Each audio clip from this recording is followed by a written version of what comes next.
All right, if all of you out there only knew what we just went through, it's finding the seams. That's Brendan Haywood. I'm Ric Bucher, and our special guest, Yaron Weitzman, the author of A Hollywood Ending. What's the subtitle on The it? dreams and drama of the LeBron Lakers. The dream and the drama of the LeBron Lakers, exactly. And I love the fact that the Lakers are now defined as the LeBron Lakers out in public. And we've always thought of it that way, right? Hey man, you're such an undercover LeBron hater, man. You're such an undercover LeBron hater. You accused me of that once before, and I dissuaded you, and now I'm going to have to do it again. All right. Anyway, we wanted to have Yaron on. Thank you very much for joining us and taking us the time. Thank you. Congratulations on the book. For me, Brendan, the most interesting aspect, I'll be honest, I'm halfway through the book. I think I'm just starting chapter 8. Where is that in the book? Sounds about halfway. I think it sounds about halfway. All right. But the most interesting part is in the prologue or the introduction, where you discuss all the threats that came down. Oh, yeah. For you writing the book or attempting to write the book. So let's start there. When did they first reach out or suggest that they did not want you to write this book? So I'll go back further. So, and I'll give the end of it. I'm still confused as to what happened here exactly. But the start of this is like when I started the project about 3 years ago. I reached out to, let's just say they're two entities, LeBron's group and Lakers / Jeanie Buss. We'll put LeBron separately. This is Jeanie and Lakers. So I reached out to Jeanie, got in touch with her. We met twice in Summer League once and once at an LA diner or something for off-the-record meetings. And I only share that because subsequently I was doing a transcription of an interview once she was doing, and in the middle of it, she goes, yeah, this is writer writing a book who told me this. And I was like, okay, I guess we're discussing this now. I don't know. So I guess it's clear. No longer off the record. Yeah, I was like, okay, it was strange. It's a good clip though. Surprising. And so I would say she didn't really understand the point of the book. She didn't really, I think I remember telling me something along the lines of why is this needed? Who wants this? Whatever. But that's not her choice, which is fine. It was left that they weren't going to participate, but they weren't going to be, actively blocking me. And somewhere, I to this day, this was the end. I don't know what switched. I really don't.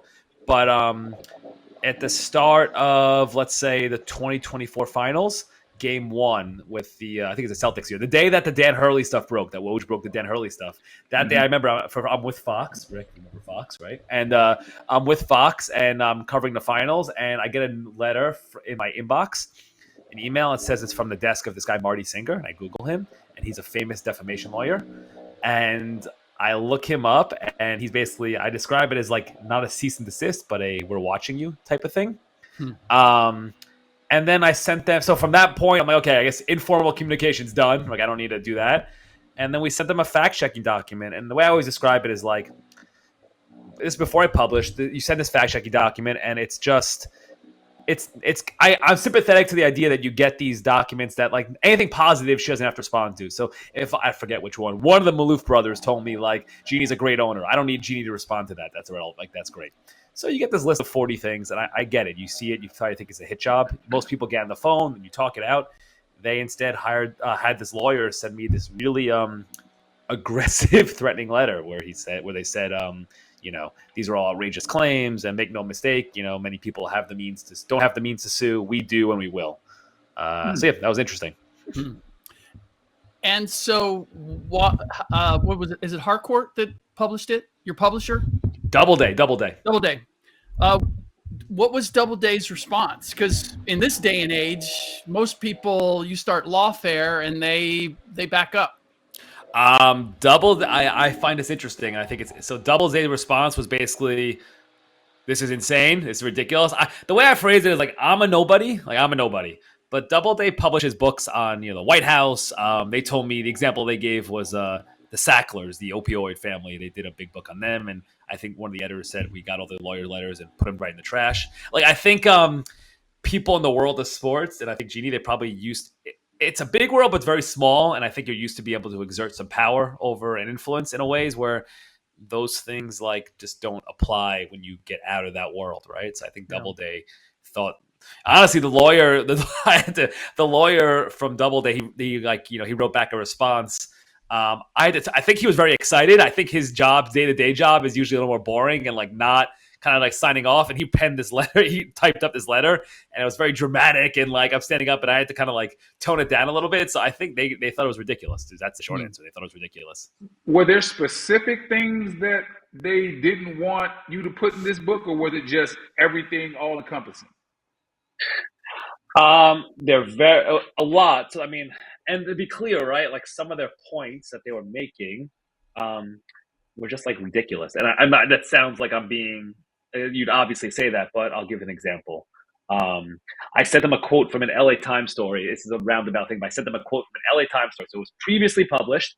One of the Buss younger brothers had told a story about how Dr. Buss, Jerry, when LeBron was a free agent in 2010, Dr. Buss had apparently told his kids, "I would love to meet that guy." And this story was published in the LA Times in like 2018 when LeBron came. It was kind of the idea like, oh, LeBron's here. This is what Jerry Buss always wanted. So I sent them that quote. Didn't say where it was from. They told me that quote was false, outrageous, and is made up, and Dr. Buss would never say such a thing, right? So I'm like, okay, we'll tell Joey Buss who said this to the LA Times in 2018. Like examples like that. So they were very they were very sensitive about that. The other thing is very sensitive to the idea, they call me misogynistic, the idea that I would label Jeanie of not knowing things. And I'll go the answer.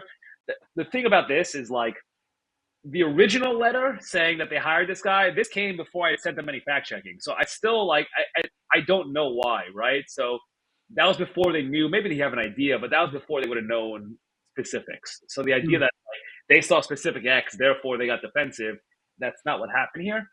But they're very sensitive about the fact that if you say Jeanie is a pick swap story, which we can talk about, which we can describe, that Jeanie might not know basketball, the idea about Linda Rambis's involvement in the team. They're very sensitive to the idea that saying that she doesn't work in basketball space, even though you talk to 30 agents and they'll tell you they talk to Linda Rambis all the time. The other one is the one that's Jeanie. If you say the Lakers are penny pinching or cost efficient along the margins, she gets very sensitive about that. The idea that they might not be spending. That's like a real strict point for them. So you didn't get a whole lot of cooperation from the major players in this book. And yet in reading it, you did a great job of sort of putting together all the pieces and kind of giving people who may not follow this on a daily basis the big picture in terms of what's been happening with the Lakers in this weird marriage between LeBron and the Lakers trying to regain their positioning. But I, just as a fellow writer, trying to cobble together a book from other resources outside of my direct contact with people would have been challenging and depressing and maybe even convince me to not do the project, or maybe I need to just take a different approach to this. What gave you the resolve, in spite of all the resistance, to go ahead and write this book? There's a few answers. One is the contractual obligation will give you a resolve, and it will give you a resolve at any point, right? Like I have this money, I don't want to give it back, so I'm going to do it, right? That's always that. Did you think of that at some point? Like I'm banging my head against the wall, like maybe you know what? Renegotiate this? No, because two parts. One, this is part of the thing. Like I'm in New York, I'm not connected to the Lakers franchise in any way. I've never really covered LeBron on a day to day. I actually think this was one of my benefits and one of the things, the areas where I was able to add some value and kind of how I pitched it, and we can talk about that. But going in, I kind of figured like my reporting, most of the stuff I get would not be from like level A. You know what I mean? The inner circle. You kind of start out, and I knew, I knew the Lakers were a revolving door in terms of front office staffers and coaching staffs for the past few years. So that's always a good thing when you're trying to find people to talk to.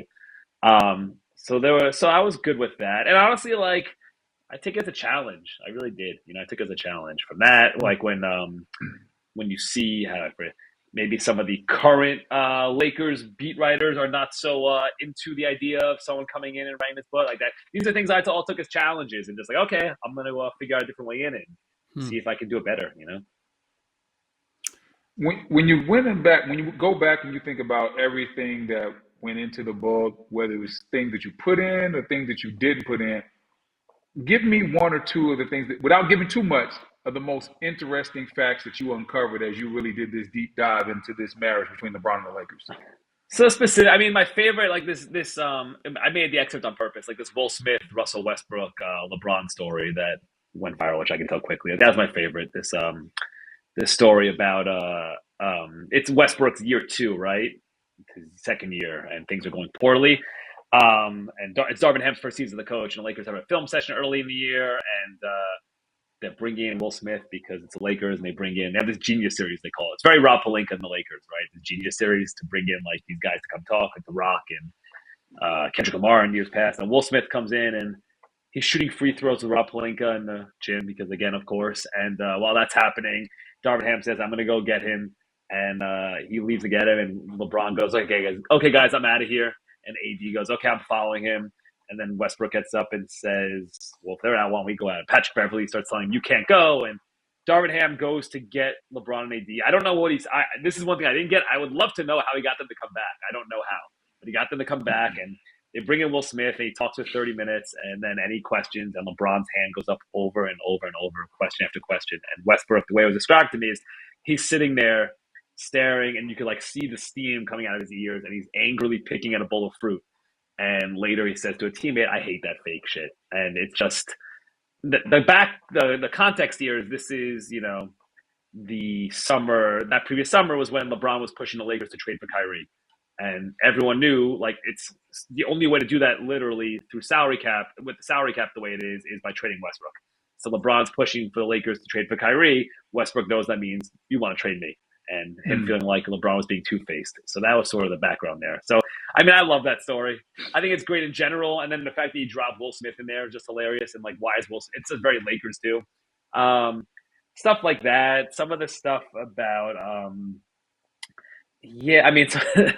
I'm fascinated by Rob Pelinka. Like, I could write a ton of, I could talk and write and talk to people about Rob Pelinka for hours upon hours. He's just such an interesting guy. I love some of these Magic silly stories like that. People would walk by his office when he was there, and he didn't necessarily wasn't known for necessarily working very hard. And you would hear, at 3:00 in the afternoon, you hear the sounds of Family Feud coming from his office. Like I love stuff like that. So there's a bunch of different things. Or that he didn't have a desk.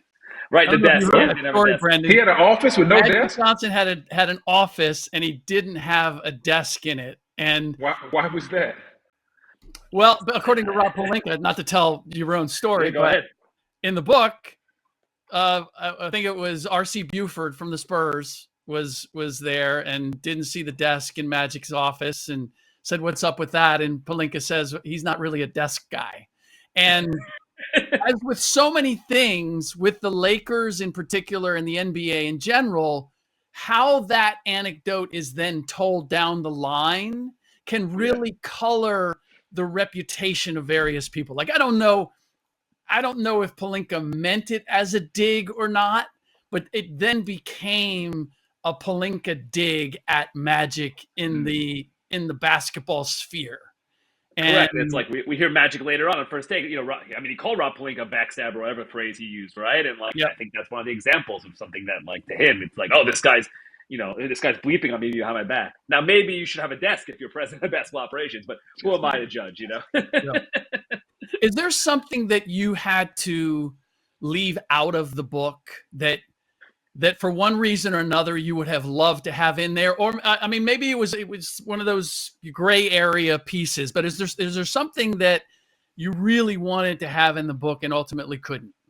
Yeah, so two answers there. There's a silly story and there's a serious thing. So one thing I looked at a lot was Rich Paul. I just find Rich Paul interesting. And one thing in specific there, and I really wanted to get to, is sort of the Rich Paul World Wide West relationship, and Rich Paul, sort of the rise of Rich Paul and his relationship with CAA, and just what actually went down there. And I did a lot of reporting on it, and I got a lot of stuff. And the problem was, in the end, like, it was too much he said, and things just wouldn't check out. Like, somebody would tell me the Rich West relationship broke because of this one player, and then I reached that player and he says that's not true, but then this person tells me that, and like I ended up, it's like not a regret. I came close, I feel like, and I ended up basically taking a giant X to, 2,000 words and just kind of yada yada it, But that was like one thing where I felt like I was almost there. I think it's really interesting. I think the world of agents, like I found myself with this book between Rich, between Rob Pelinka, between some of the stuff with Mark Termini, who's a name many people don't know, but was sort of Rich Paul's right-hand man. For sure. They had a falling out.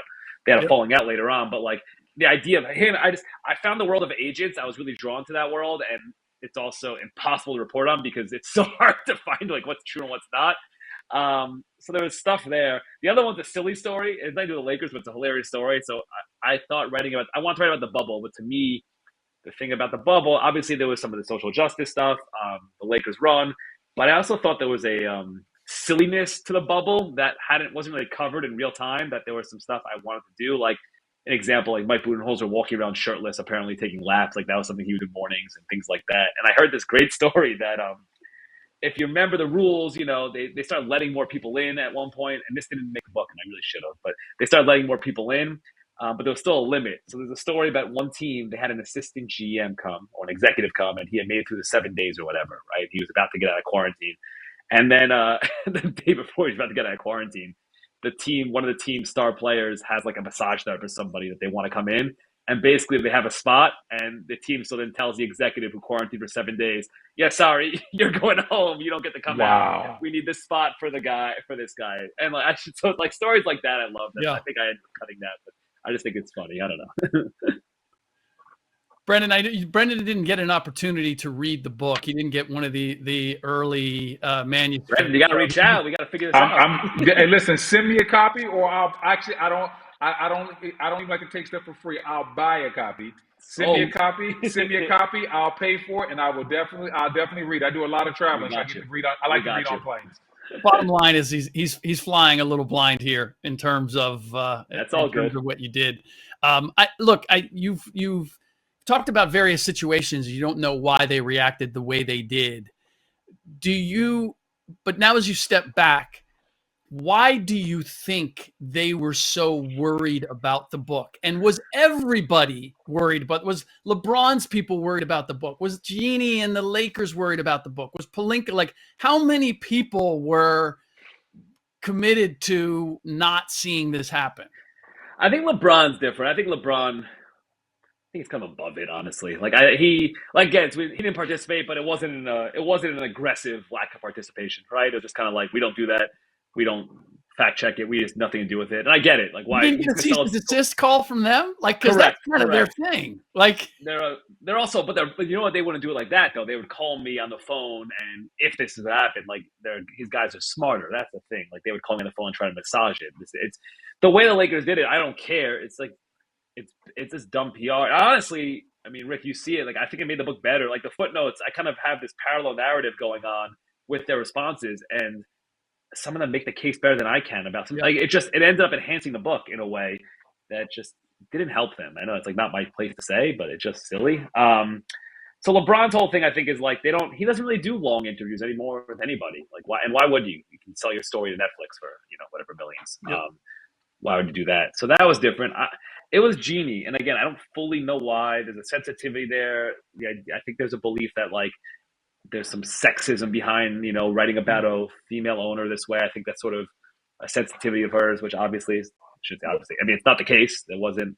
What is the possibility that the sale, that they were concerned about it impacting the sale of the team? So it's funny you say that. Like, I've thought about that. I genuinely don't know. I mean, to me, that would be crazy. It really would. But could it be? I have no idea. Like, I don't know. I do think there's an image thing, like a sensitivity to how she specifically are portrayed, and the ability to control the narrative. Forget the sale. I think a great example, this Netflix show they put out called Running Point, which is it's called about the Los Angeles Waves, right? And it's about a team owner, and it's her. It's Kate Hudson plays her. And like, I don't think anyone's ever watched that show like more critically and more like in a Freudian way than me. I'm like looking at it, be like, oh my God, I want to know who put that idea and who put that idea, and like I would find it fascinating. But I think the show's pretty telling because, and she's an executive producer on it.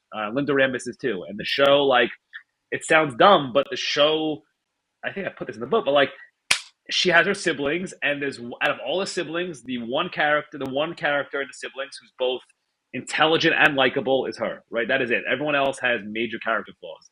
And I don't think that's an accident. I don't know if it has to do with the sale, but I think there's some idea of like wanting to secure this image that would, carry forward, I guess. Yeah.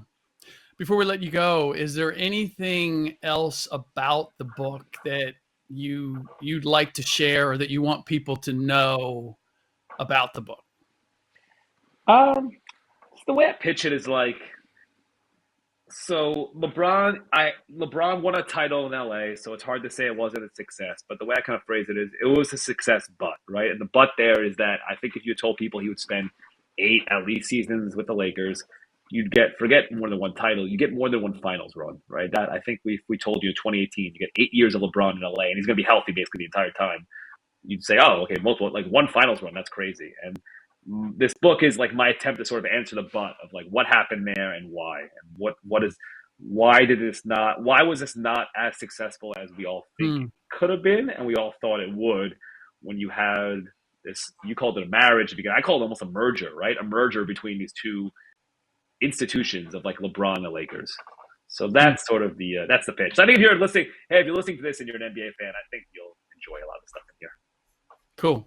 Listen, Yaron, thank you so much for taking the time. I can't wait to read the rest of the book, and congratulations. I well know how hard it is to sell a book, and then the real work begins, where you have to actually write the book, and then you're now in the midst of promoting it. So good luck with that. Good luck with the book. I hope it sells well, and thank you again for joining us. Thanks, Rick. Appreciate it. Brendan, we're gonna get you a copy. You gotta give me something through Rick. We'll get it to you. There you definitely, go. definitely. I'm definitely going to do that. That'll be some good reading this year. We'll make it happen. Appreciate it, guys. All right. Thanks, Yaron. See you. All right. Brendan, have you ever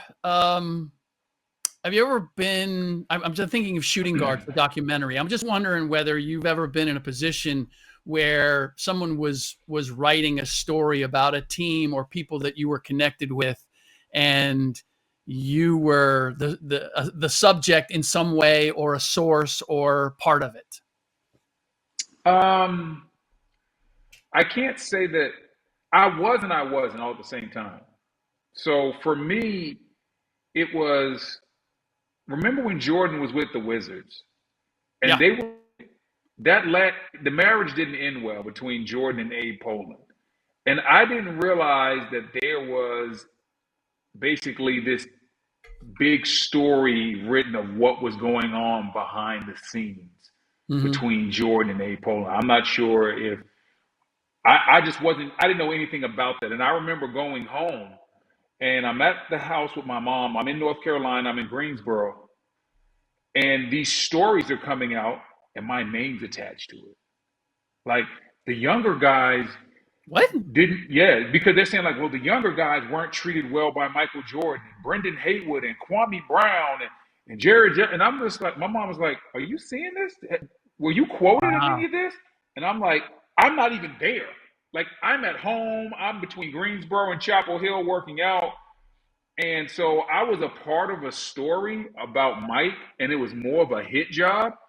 But I really didn't know what was going on. I didn't speak to anybody, but my name was thrown into a lot of stories. Yeah. So it was a little bit weird. It was a little. So I have been a part of a story before, but it was basically a piece on Michael Jordan, and my name was used, and I didn't even know it. I remember at the time telling somebody, if anybody thinks Brendan Haywood had enough pull to get Michael Jordan run out of town, they obviously have overstated my reach. Yeah, I worked for the Washington Post for a year and change before I went to ESPN, and covered the Wizards. They were just transitioning from the Bullets to the Wizards.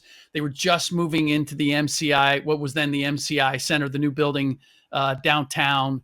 And it was for a town and a team that it felt like really it had its rabid fans, but it wasn't big time. It wasn't like the Washington Commanders Right. It wasn't football. It was even college. Georgetown felt bigger in ways sometimes than the Wizards. Man, the backroom politics and all of that was very much there. It was very much Washington, D.C. in that regard. I don't know if you experienced that or you have that to compare with some of the other places you were. Yeah, in DC, that was, like I said, that was my first really experience of the business. I learned it early on. When I first got there, either you were in Jordan's camp or you were in Abe Poland's camp, and you could feel the tension. And I wasn't surprised at the way it ended, but you could feel the tension because somewhere down the line, these two stopped working with each other and they had a falling out. And this is two very, very powerful people that it went awry. And you basically had to pick a side. You with this guy or you with that guy. And if you were in the middle, you could be collateral damage because they didn't really know what side you were on. But there was a lot of things were done. Everything from what hotel was stayed at. So I'll give you a quick story of just of one situation. Abe Poland's brother owns a hotel in Portland.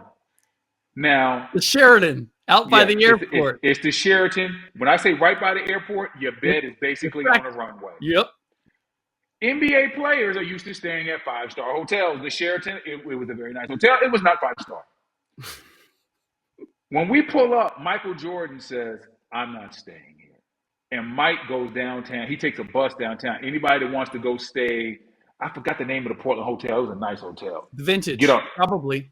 I'm not sure. The Vintage was where Team USA, the 92 team, stayed. And that's where I'm kind of dating myself here, but that at that point, that was the hotel. It's fell off, but that was the spot. I have no idea the name. You might be right. So all I know is, and this is when I knew politics was being played.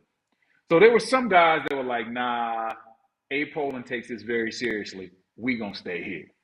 There were other guys that were like, yo, Mike Jordan, we rolling with Mike. I'm a young guy on the team. I can stay 5-star, or I can stay at the Sheraton by the airport where I hear planes going past my bed all night. So I go with Mike. I later get basically a call from somebody like, yo, why didn't you stay at the Sheraton? Mr. Poland knows everybody that stayed where. With his front office? Yeah, front office. Like, yo, like, why didn't you stay at the Sheraton? And I'm just like, well, Mike didn't stay there. I'm thinking I'm good. I'm with Mike. That's when I realized we got two different factions working against each other. And this happens so much in so many organizations. You have two different factions working against each other instead of everybody pulling together collectively. Yeah. We see it all the time. Honestly, you know what sport I think this is happening in right now? NFL, Cleveland Browns. There's two factions, one that wants Shador to play, one that doesn't, and they're working against each other. Cleveland's not pulling in the same. You can tell, like, the coach. It's either the coaching staff and the front office are not on the same page. There's two factions pulling against each other. You know what? You're so right. If Mike Tomlin wants an answer as to why they traded Joe Flacco to the Cincinnati Bengals, I'm telling you, that's why. Because nobody else was going to take Flacco, and Andrew Berry wants to get him out of there. Oh, you exactly. You so nailed like that was my first introduction to. Hey, a lot of times there's things going on behind the scenes in these billion-dollar organizations that probably don't make sense to people outside. Yep. And yeah, they're taking names. So when we went, Abe Poland knew everybody that stayed at his brother's hotel. He knew everybody that went with Mike. And if you went with Mike, he thought you were on that side. Wow. We saw the same thing with the Denver Nuggets and Cal Booth and Mike Malone, which we didn't really know how deep it was. But now when you look at some of the guys that they traded away, like a Bruce Brown or a Kentavious Caldwell-Pope, those were Mike Malone guys. And they bounced them. And just because of that battle between the two. And I wonder, we may get to this at some point. I want to discuss, like, depending on how this season goes with the Denver Nuggets, they may have missed their window to win more than one championship because of that inner turmoil that didn't have them all on the same page, because they've been close the last couple of years. They've just I think no one played OKC better than Denver. I mean, better than I mean, they nearly got there last year, right? Yeah. So I'm totally with you. For those who may not know, so Michael Jordan was given a piece of the team and hired as the team president by Abe Poland, the owner. And then when Mike agreed to come back and play, he had to divest himself of ownership of the team. But the promise was, after you're done playing, we'll give you your piece back and we'll keep going forward. And this is the first time, and maybe only time, I can ever think of Michael Jordan. This is the first time Mike lost.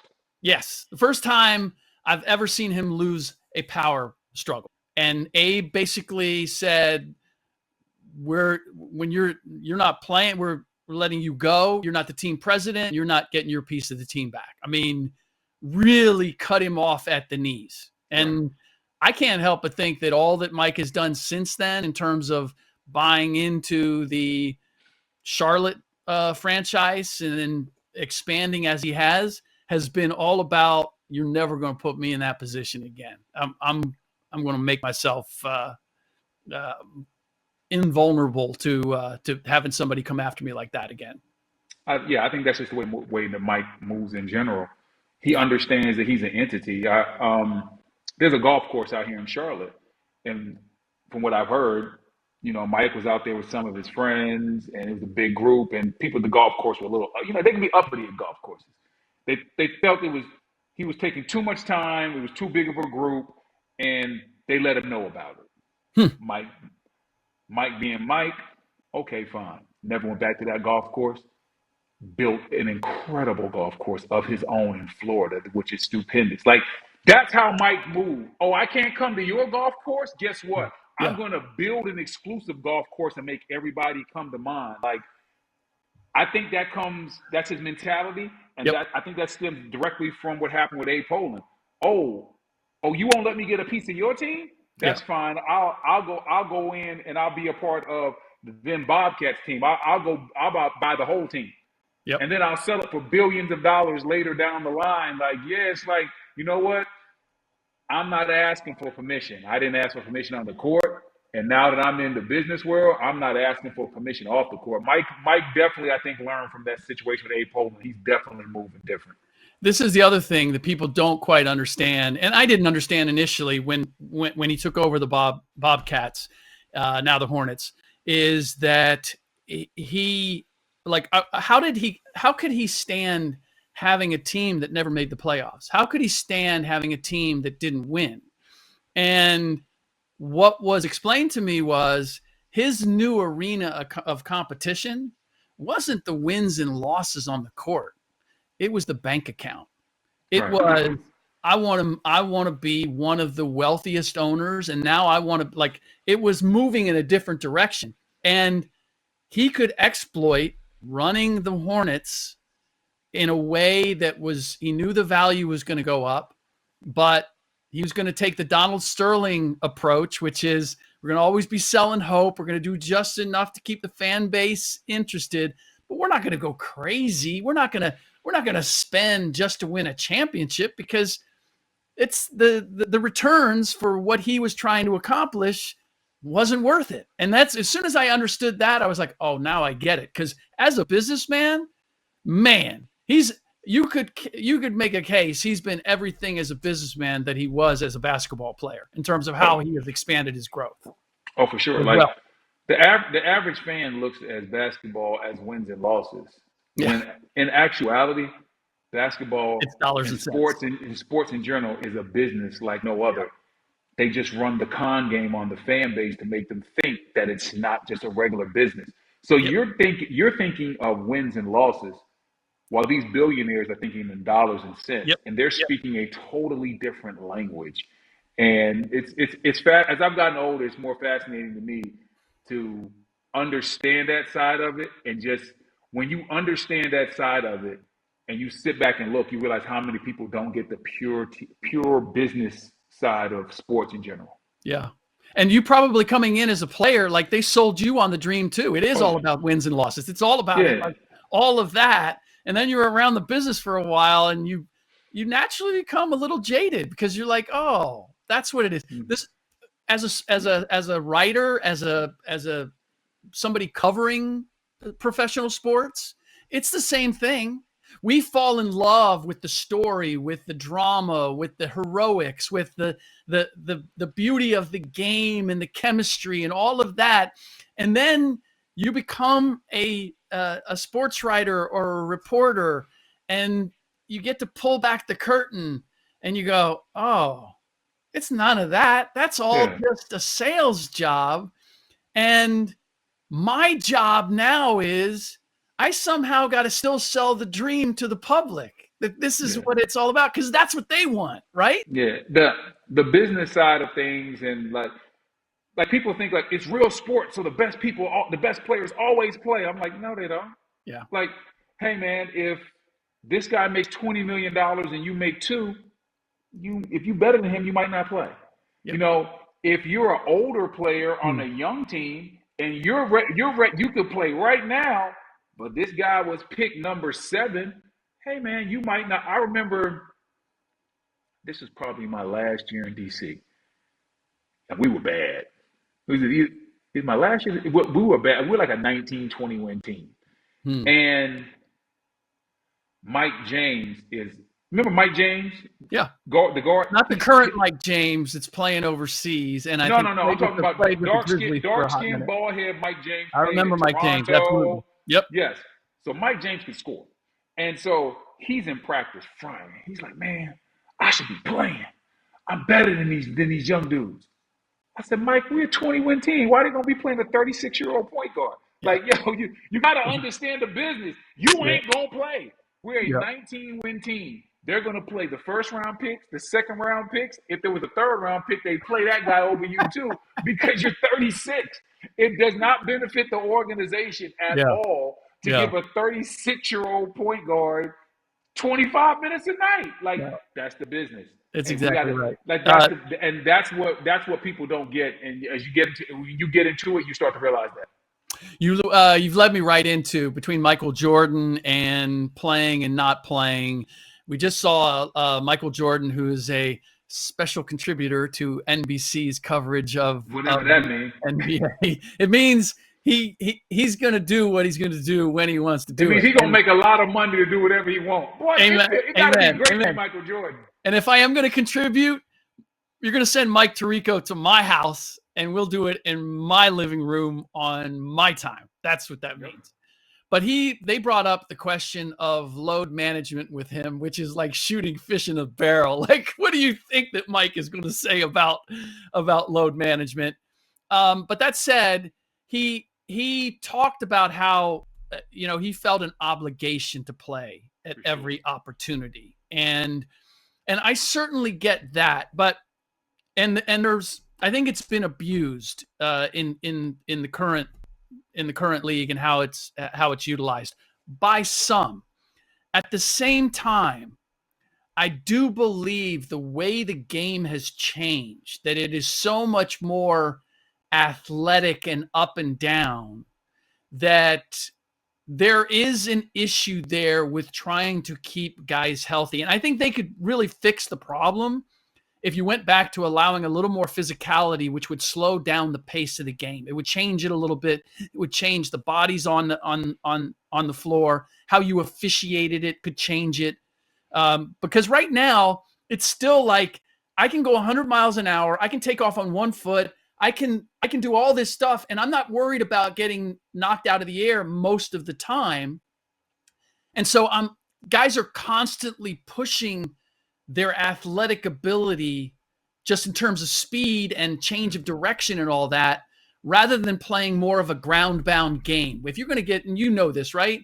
When it's going to be physical, like, you're not thinking about leaving your feet all the time. And if you do, it's 2 feet, because you need to be able to maintain your balance and take that hit.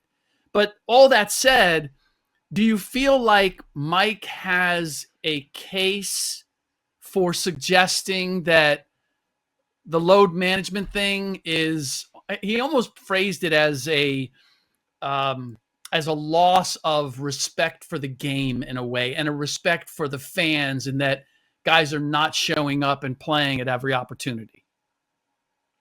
I understand why Mike feels that way. I really do, because he grew up in a he not grew up. He played in the era where the stars played, and he played. And this is probably one of my best Michael Jordan stories. I'm gonna give it to you. You my guy. Mike hurts his knee while playing with the Wizards.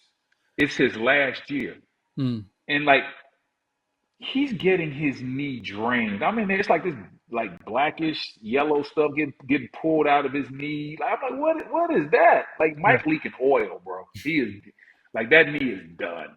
Right? He's getting his knee drained just to play. It's still going out and getting 20. Still going out. And I'm like, Mike, I was like, dog, just sit out. Why are you doing this? He said, there's somebody that bought a ticket to see me play. And they might not have had the money to afford that ticket for themselves and their kids, and they came. They deserve the Michael Jordan experience. I think that style, that mentality is who he's always been.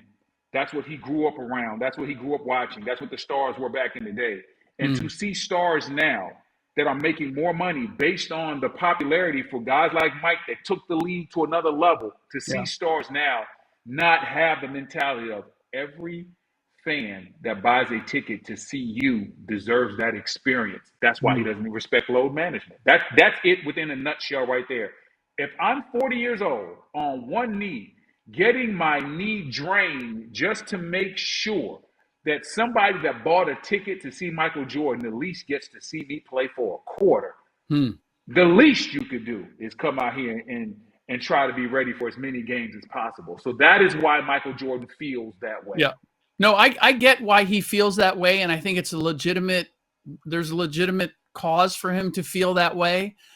I guess the question for me is, do players today, and it's not so much players, I would think the teams really initiated this. The medical staff have expanded. We got to metrics have increased. Let me jump in real quick. The biggest myth out there is that load management is a player issue. It's a team organizational issue.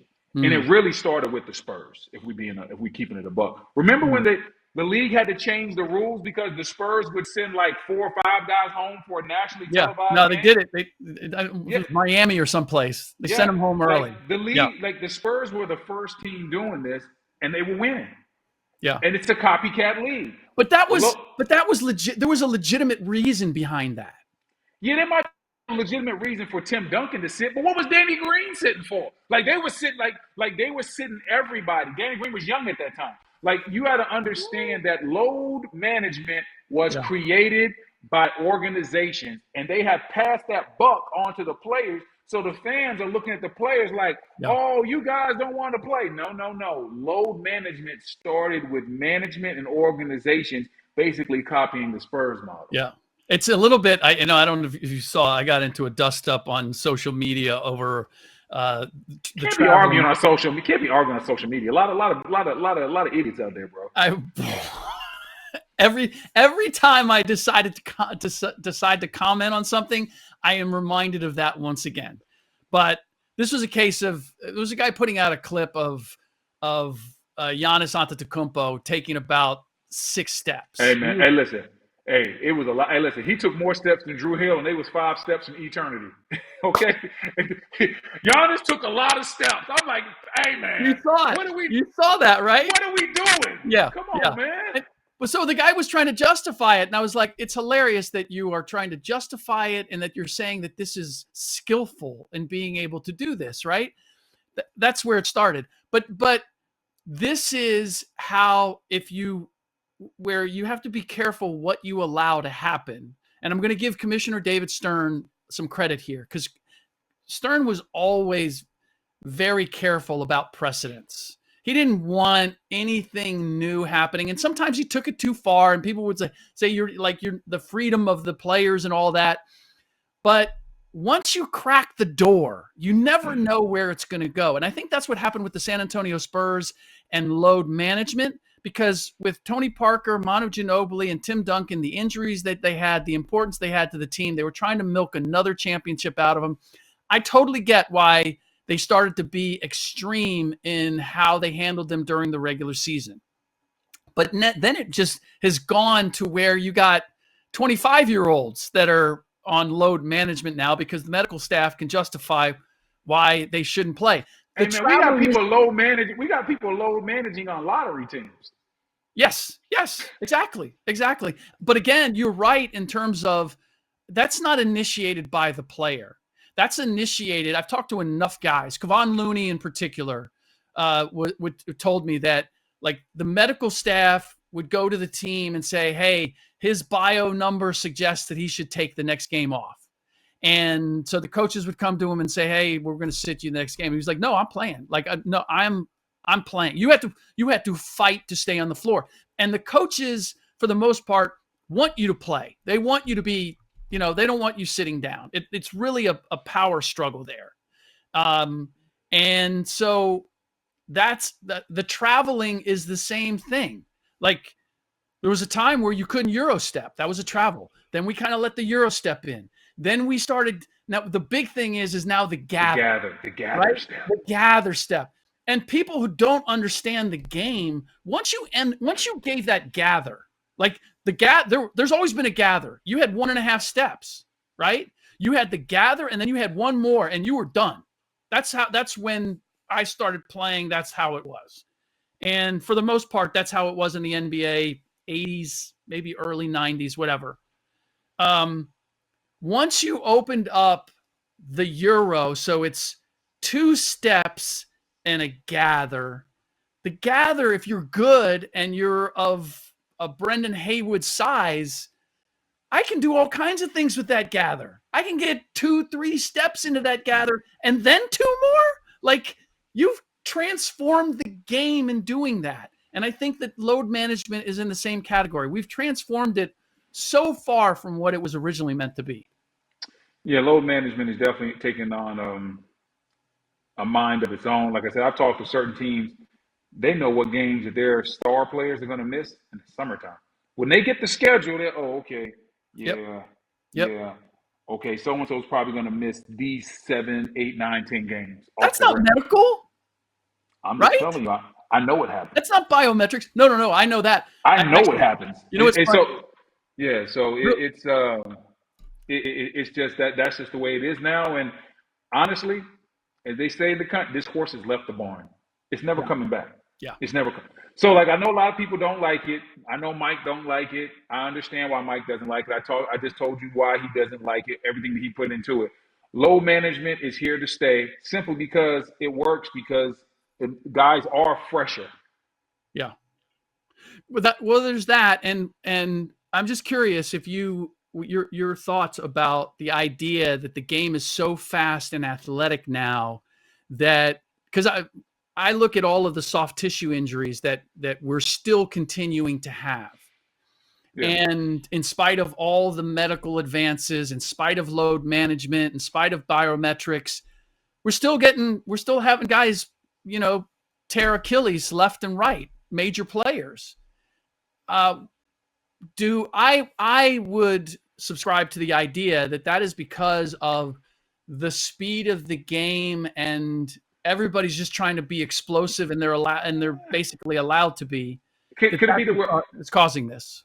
Could it be that we're overreacting? Last year we had 3 star players tear their Achilles in the playoffs: Dame Lillard, Halliburton, and Tatum. Yeah. Before that, over the last decade, we had Kevin Durant tear his Achilles, but he probably shouldn't have been playing anyway because he had a calf strain. We know what that leads to now. Yeah. Right? It's not like every single year the NBA is losing star after star to Achilles injuries. I think it could be but I do say this. I do think today's game does put a different type of stress on your body. Mm-hmm. And I'll give you an example for what I see from a big man's point of view. Back in the day, a big man, I was going to run down the court, try to get offensive rebound. I was going to run down the court. My man was going to run to the low block. I was going to 3-quarter and make sure, or I was going to play some low post defense, and then I was going to hang out on the weak side. That was a typical possession because a lot of times the game, if your man didn't catch the ball, a lot of times the game was run through the mid post. So that you might be a guard or somebody posting on the weak side, and you're trying to figure it out if your guy is in a low post score. Right. In today's game of basketball, I would have to be in so much better shape because after that, first of all, after that rebound, Now it's not. You got to realize before, if a power forward grabbed the rebound, he had to wait, find the guard, Didn't throw find it. the outlet. No, the first thing of how the game is faster is basically all 5 guys can, for the most part, maybe not your center, but at least 4 guys get the rebound, break out, they're gone. Your power forward now can dribble the ball and push it coast to coast. So now the game is faster. The second part is the game's not played through the low post. So now after that rebound, I get down the court, my man runs from the baseline to the top of the key, he sets a screen. If they don't get what they want, they run down and they come right back and run it again. Mm-hmm. Then if they do get the switch, now as a big, I'm out on the island on the guard. I got to shift, keep this fast guy in front of me, challenge the shot. After I challenge the shot, run back in to get the rebound if I can because they still need me to help inside. And then after all that, I got to run back down the court. That's one possession. That's a lot. Yeah. That's a lot. And so that's why I see that the game now is definitely going to be more taxing on the body because it's so much more movement. I know people with their 80s, 90s brains think, you're not getting hit like back in 1995. Yeah, that's cool. But it's a totally different wear and tear on your body when there's so much running. There's so much up and down. The pace of the game is so much faster. The players are so much longer, so much more athletic, so much more dynamic. I mean, like I said, like these guys, you got a guy like Wemby. Okay, you got a guy like Chet. Bigs like that really didn't exist in 1998. It is a different Jaren Jackson Jr. types that can switch his feet on a guard but play low post defense and then shoot threes. Like there's a different level and there's a different style of basketball player, and the style and the pace is crazy right now, which definitely puts more wear and tear on your body. A lot of people don't think that because they see some hard fouls from some clips from 1988. But today's style of basketball puts more wear and tear on your body because of all it requires so much more athleticism in today's game. Yep. Yeah. No, I mean, the hard foul is the hard foul. But you're not going to tear an Achilles from that hard foul. You might have a bruised shoulder or whatever. Might have a black eye, but you know. Exactly. But you can still play. You can still play. Yeah. You can play with one eye. You can play with one eye. You can't play with one Achilles. It's moving back a little bit in the other direction, which is why we're seeing I had this as a topic for one of our previous shows, but I'm watching Isaiah Hartenstein and Luke Cornett and all of these guys that would have been labeled at one time big white stiffs. There's a value in them, or we're seeing them on rosters again and playing meaningful minutes and having a role where it feels like 5, 6, 7 years ago, it was small ball dominant. There wasn't a place for those guys. Well, what happened is basically in 2015, the Golden State Warriors changed basketball. And everybody ran out and said, ooh, we want to be that. Mm-hmm. And they forgot one thing. You don't have Draymond Green and you don't have this team's level of shooting. So many teams ran out to get small. It's an overcorrect. They wanted to push bigs totally out the way. Big men don't matter. And then you started seeing teams bring bigs back, and you started seeing the impact of, this big guy can actually move his feet and stay on the court. So he's getting more rebounds because I have a 6'5" guy trying to box him out. This big guy can actually hit a corner three, and he can block 3 or 4 shots like a Brook Lopez. So, they can – now Milwaukee can be really big obviously Brook Lopez doesn't play there, but in the previous years, Brook Lopez is 7'1". He shoots the corner three, the top of the key three. He's blocking mad shots, and he's 7 feet tall. That gives you an advantage when you pair him up with Giannis. So the game has definitely changed. Everybody tried to be Golden State, and then there were some teams that realized, okay, we went too far. Let's bring the bigs back. But you said big white stiffs. I don't look at Hartenstein as a stiff. I look at him. I'm the guys that are there. There's a skill level there for sure. That's what I'm like. The traditional old school 90s back to the basket big is dead for that. Right. You got to be able to move your feet. You got to be able to catch and finish with a floater. You have to be able to add something to the game from an offensive, defensive end that big men didn't used to have. Hey, do you have a corner three? Do you have a top of the key three? Are you a guy that can switch a pick and roll? Like, that's very, very valuable. I watched Rudy Gobert last night, game on the line, lunch meet in the pick and roll. Your AR-15 went right past him. So it's just one of those ones. Austin Reeves just blew right past him. So it was easy work. Yep. So, like, as a big man, you have to be able to have a different type of skill set. And we have a lot of guys now that have that skill set, but they're 6'11", 7 feet tall. Yeah, no. And by big white stiff, I simply meant they all look like the big white stiff, because it's not like Isaiah Hartenstein is uber. He's a little more. He's sneaky athletic. He's a little more athletic than you think. I would say that for a number of guys that are out there, but like even a Zach Edey, I think is a little more athletic than you realize he is. Yeah. But so they look like those guys, but they play a totally different game. And I think a part of it too is you have to have playmaking is a little strong, but they need to be able to play a little bit within a system, because that's where I see the game. I think the game is kind of moving away from that ISO ball, at least during the regular season. And we're seeing a little more ball movement, a little more player movement. And to be able to do that with all five, you need your big to have some skills to be able to hit a pass. The key to this game, what you're basically saying, is versatility. Yeah. And that's just the key to being good in basketball right now. And now we have a lot of bigs that are versatile. Yeah. They can do more than one thing.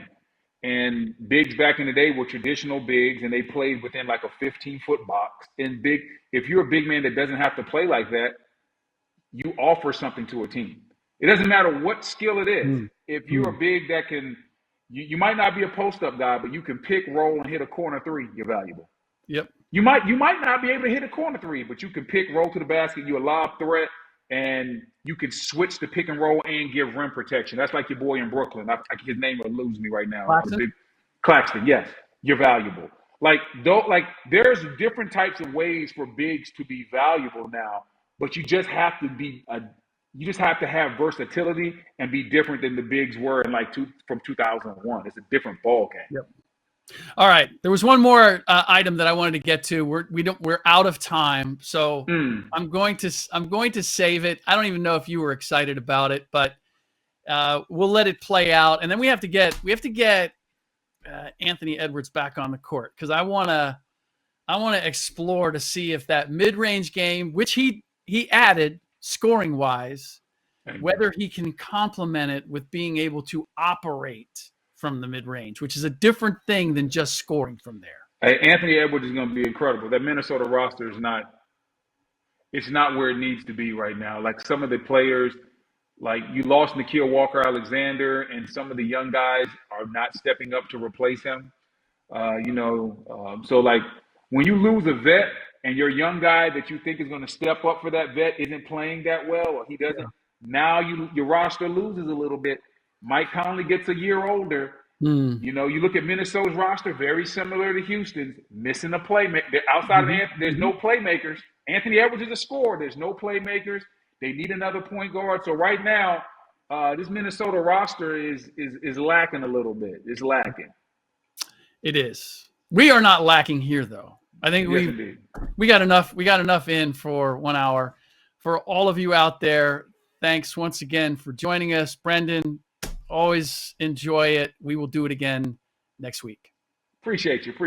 See you then.